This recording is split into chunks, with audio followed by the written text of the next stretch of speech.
So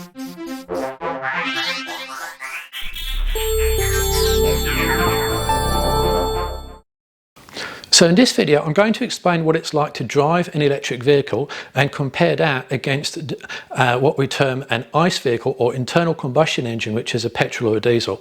And the vehicle I'm going to use for that is going to be Hyundai's Kona electric vehicle. And I'm also going to take a detailed look at the running costs between an electric vehicle and an ICE vehicle so you can see if that's going to stack up for you.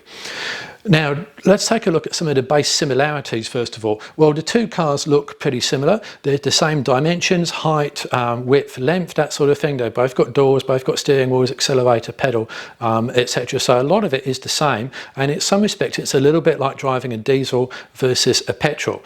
But the differences are a bit bigger than that. So let's start to take a look at some of those differences now. So let's take a look at that first of all. The power unit, we've got an electric motor versus a 4-cylinder petrol. Power output, 150 kilowatts for the EV, 395 newton meters of torque. So that's how the torque is the turning force, the power is how quickly that turning force is applied.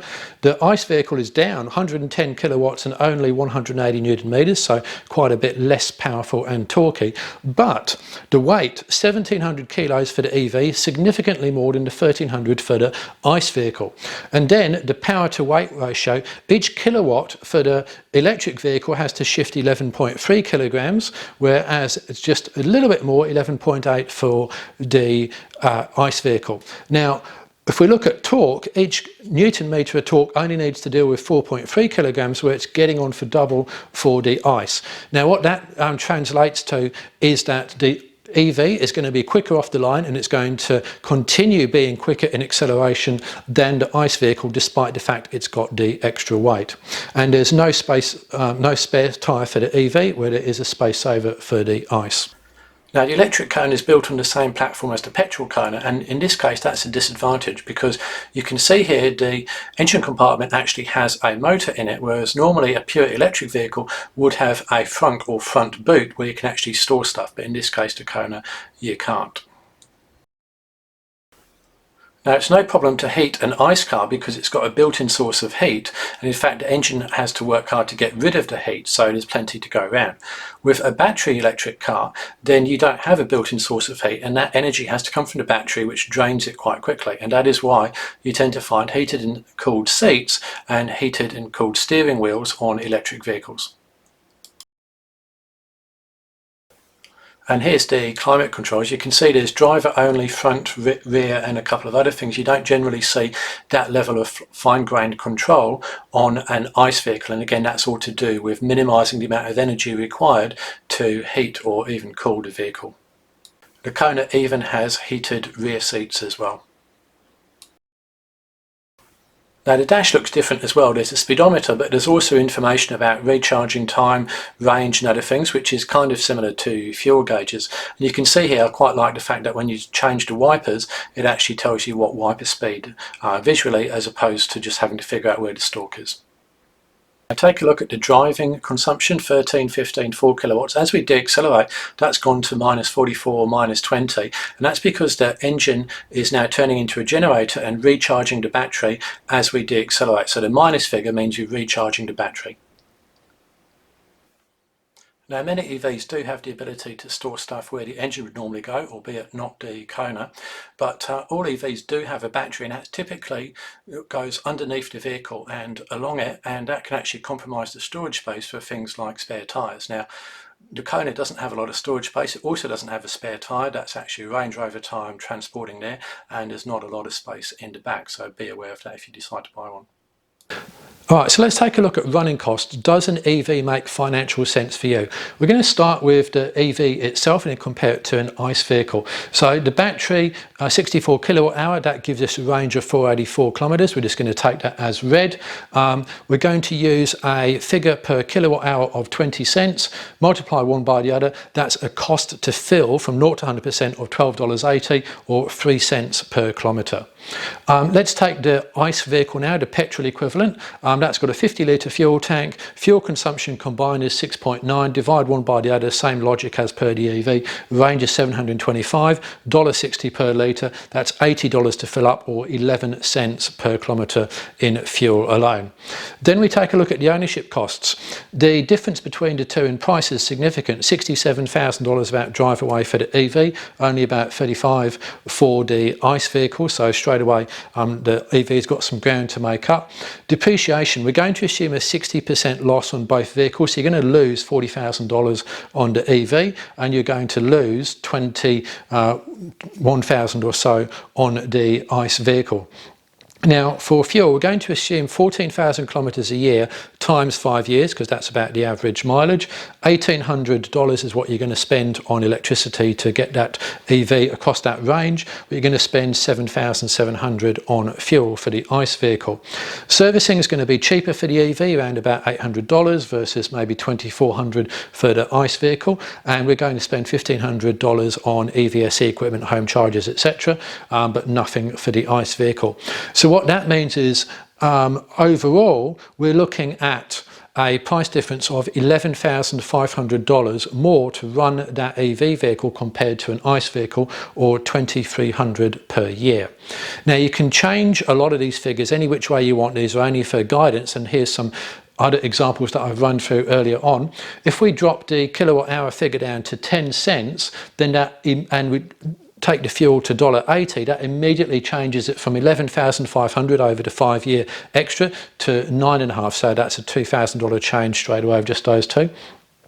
Now, I've also calculated that the EV starts to be price or a 5 year cost of ownership the same at when it costs around $48,000. So that's $12,000 more expensive than an ICE car. So in other words, that an EV will start to make financial sense before it reaches price parity with an ICE car, and that's important to know. Now, if we take a standard Kona, not the extended range, that's cheaper, so that's $63,500 to buy. And if we assume that we charge it purely off solar renewables, which is entirely possible, and let's take just an arbitrary 1 cent per kilowatt hour, then over 5 years that's going to cost you an extra $6,600 from the ICE equivalent, or $1,300 a year. So you can see that that starts to really get a lot closer now. Now, something else I should mention, that the upfront capital cost of an EV is significantly more. So if you took that $30,000 extra and you put it into your mortgage, and let's say you had a $350,000 mortgage, and you took that $31,000 lump sum in there, 20 years left to go, 4.5%, you'd actually shorten your mortgage duration by 2.7 years, and you'd save yourself $40,000. So again, you can cut these numbers any which way you want. The way I look at it, EVs are not quite cost effective for the average person who doesn't care about them particularly, but they are rapidly becoming that way, and I expect they'll probably get there maybe 2, 3, 4 years, and for some people they're already there. Now, here's a few other things to throw into the mix when you're considering the running cost of an EV. You might get free parking, at least for the moment, until EVs become super popular. You might get free charging. There's quite a few places that allow that. There may be government incentives, yes, even in Australia. You don't have to worry about petrol price cycles. But on the other hand, you might well have to pay for more expensive electricity when you're not at home. But that said, most people do most of the charging at home. And there's a shorter warranty. So with the ICE Kona, it's a 7-year warranty. With the EV Kona, it's 5 years, but the battery is actually warranted for 8 years. And then you've got the cost of your charge cables and EVSE, you've got to figure that in as well. And finally, there's a road usage tax. In Victoria, that's currently 2.5 cents per kilometre, which for the average Victorian driving 14,000 kilometres or so a year, that's $350, and that may go up or down. So really, that's some of the things you've got to think about when you're looking at an ICE versus EV. Not quite there yet, but will be in the future. Okay, so let's go for a drive in the Kona EV. Now it is keyless, so pop the keys there, and to start it you just need to put your foot on the brake, press the on key, and it starts. Now there's a little chime there, and of course because there's no internal combustion engine to start up and you can hear it idling, the car is now ready to go, so you do need to be told it's ready to go because you can't hear anything. Now I've got the park brake on. That's an electronic park brake. As usual with them, you just press the car into drive off, and then that will automatically disengage like so. Now, an interesting thing is if you put your foot over the brakes, or maybe just reverse back a bit here, you can actually hear the brake discs against the brake pads. The car is that quiet. You can just literally hear that. Pretty impressive. Anyway, let's continue. Now, really slow speeds, it's an easy car to, in fact, it's easy car to drive everywhere, but basically EVs are programmed so that they actually need a bit of brake pressure to come to a halt. And that's just because I think everyone is used to driving normal automatics, that if you take your foot off, if you're idle and you take your foot off the brake, the car will move forwards. Well, the EVs replicate that. There's no actual need for them to do so because electric motors don't work in the same way that a torque converter automatic would on a normal car. Now, speaking of which, there is a kind of one pedal operation you can do in EV. So if I come off the accelerator now, the car slows down and I haven't touched the brakes. Now, it's slowed down enough that it's actually activated the brake lights at the back there, which is fairly impressive. Now, the reason that happens is because the car turns the motor from being a motor to generate electricity into a motor to propel the vehicle to a generator to recharge the battery. Now, there's 3 different settings of regeneration and you can adjust them with the paddle shifts here. I like it to have it on the higher setting because why would you not want to harvest as much energy as you can? But that can be slightly disconcerting if you're not used to EVs, because as soon as you come off the accelerator, the car quickly slows down. On the lowest setting, if you come off the accelerator, the car doesn't really slow down any more than a normal automatic vehicle would. But I'd encourage people just to get used to the higher setting and drive the car the way it's meant to be driven. You'll get longer range that way and obviously less wear and tear on your brakes. With a car like this, I can't imagine really ever changing the brakes because apart from just that last 10 kilometers an hour, like now just stopping with the car in front, that's virtually no brake wear at all. Everywhere else, you just don't really need to use the brakes. You just come off the accelerator, let the regen slow you down. It's great. Now, one advantage of EVs is that they do have a pretty smart pickup off the line. So if you do need to make a getaway here, as I'm probably going to need to do given how busy this traffic is, then EVs are your friend. They've got a lot of torque straight off idle and quick acceleration is really what you like. So we can just do this. However, the Kona does have a disadvantage in as much that the tyres are not particularly grippy on it, and it's very easy to spin up a wheel even in the dry as you're turning, as opposed to, and it's certainly in the wet. Now, up to 70 k's an hour here, and really the only thing you can hear, you can't hear the engine or the motor, you can hear the road noise and you can hear the wind noise, and that's about it. So it sounds different to a normal car. The ride itself is reasonably smooth, nothing earth-shattering about it. It's not your Camry, it's just a standard sort of SUV ride there. This vehicle is heavier than a standard Kona, but obviously the suspension's been retuned to account for that. Now, as far as handling is concerned, well, this is a Kona, it's a sort of family around town SUV. It's not a sharp handler, it's just an easy car to drive. There's absolutely no sporting pretensions to it whatsoever. Now, Hyundai are bringing out the Kona N, and I can't wait to drive that. I was really impressed with the i30N, so that really will be a sharp handler, but that will be petrol, and we're talking electrics here. So the car does have 3 drive modes, and normal at the moment. You can press this button here. It's a bit annoying having to look down and sort of see where it is, but there's sport mode, and that sharpens up the sensitivity. Listen to that really noisy, horrible ice car there.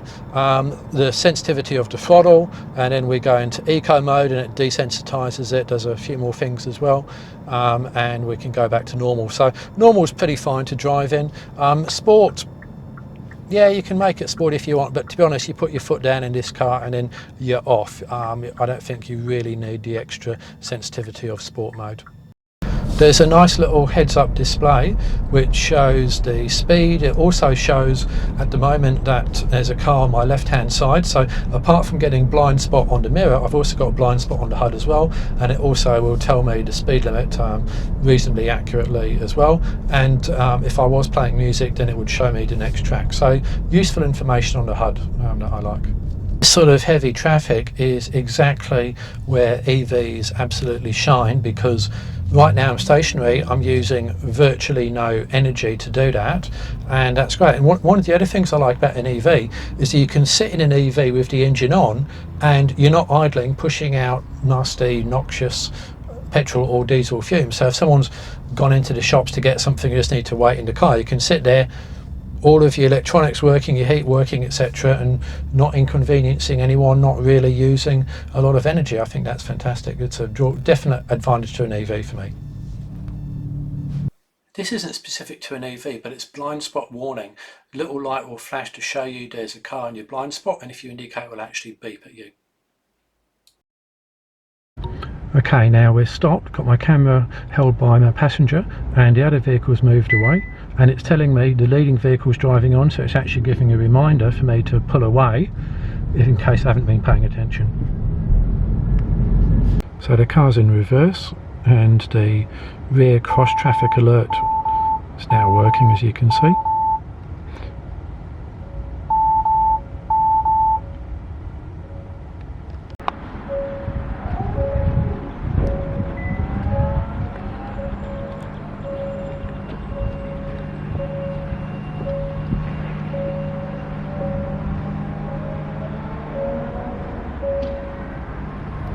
Alright, so what's it like driving an EV versus an ICE? Well, here's the pros and the cons. First of all, no servos, you don't need to worry about that. And you can just get in and you can just go as fast as you like when it's cold. You shouldn't do that in an ICE car because it's not good to drive it hard when it's cold. You've got to let it warm up. EV, no worries, get in, put your foot to the floor. There's that green factor. It feels good to be doing something for the environment. You're on the right side of history. It's an easy car to drive. There's no gears, and you just take your foot off the accelerator, one pedal driving, it's just slows down. It's smooth and it's quiet. It's just a nice around town car. And idling is great. You just come to a stop, you just wait for someone at the shops, and there's no noxious fumes coming out the back. So it's a great car to drive. And there's absolutely no range hassle. Just come home, plug it in, and when you're ready to go, the car's ready to go. It's just fantastic. Now on the flip side, you do need to plan interstate trips. You can do it, but you've got to look and see where the charges are. In the case of an ICE vehicle, unless you're going into remote four-wheel drive territory, you just fire off and then there'll be a servo there sooner or later. Finding and waiting for charges, I have had to wait for the odd charger there, and finding them can be difficult. And of course you've got to hope that they're actually working when you get there. And it's still not suitable for remote areas or towing. But it should be said, this will get better over time fairly rapidly, and it certainly has during the time which I've been looking at EVs. So now I'm going to talk to Bryce Gaton of evchoice.com.au, and the question is, what's the relative environmental impact of EV versus ICE when manufacturing and disposal is considered? There's been some really good studies coming out about that recently, and because that's basically a cradle-to-grave analysis. In Europe, they've come up with the payback period, including manufacture, is about 2.5 years.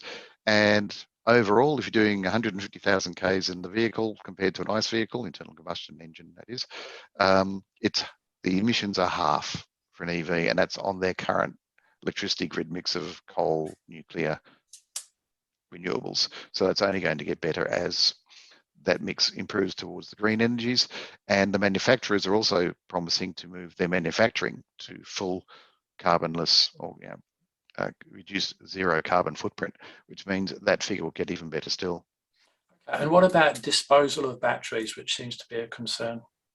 Disposal, Tesla are talking about 96% of the battery is fully recyclable, and they're talking about their batteries will go into a closed loop. So once all the world's batteries, so to speak, have been made, you'll only be trickle feeding more lithium and cobalt and other things into the system, because all the batteries will go round and round in a loop. And what about the mining of lithium? Well, Australia is pretty much the biggest provider of lithium in the world for mining. So there's bucket loads of it. And part of it's a bit of a dirty thing in the past because people have been a bit slack about it. And Australia, with its good OHS standards and what have you, will be doing a better job than it. We provide quite a lot of lithium already, and there's more mines opening up already. Well, Cobalt's the bigger one, because more than okay. 50% is from the Congo, and there's been a lot of slave labour, a lot of really bad mining, and virtually slavery and child labour there. And Tesla's signing agreements outside of the Congo. BMW have signed agreements where there's a blockchain system that they're tracking where the cobalts come from, and the other manufacturers are aware of that. So cobalt's the one that's got the environmental and the slave labour practices. Lithium, as it has been a dirtier way of doing it, but it is improving. So here's a summary of the Kona. It's easy to drive, it's a fairly quick vehicle thanks to that nice EV acceleration. There's a lot of good safety features and they work pretty well. No local range worries whatsoever. It's fairly cheap for an EV, although not cheap at all for the equivalent ICE vehicle. And it's well proven. It's been around for a few years now, and there's lots of happy owners out there. On the downside, it's just not as cost effective as your ICE vehicle. It's got a small boot by any standards, particularly its size, and it does have good acceleration, but it has a problem putting the power to the ground. And frankly, it's a 1.7 ton SUV. It is not exactly what I'd call a fun drive once you've got over the thrill of the acceleration. So that's the summary. Hope you found this video useful. Any questions, please drop them in the comments, and thanks for watching.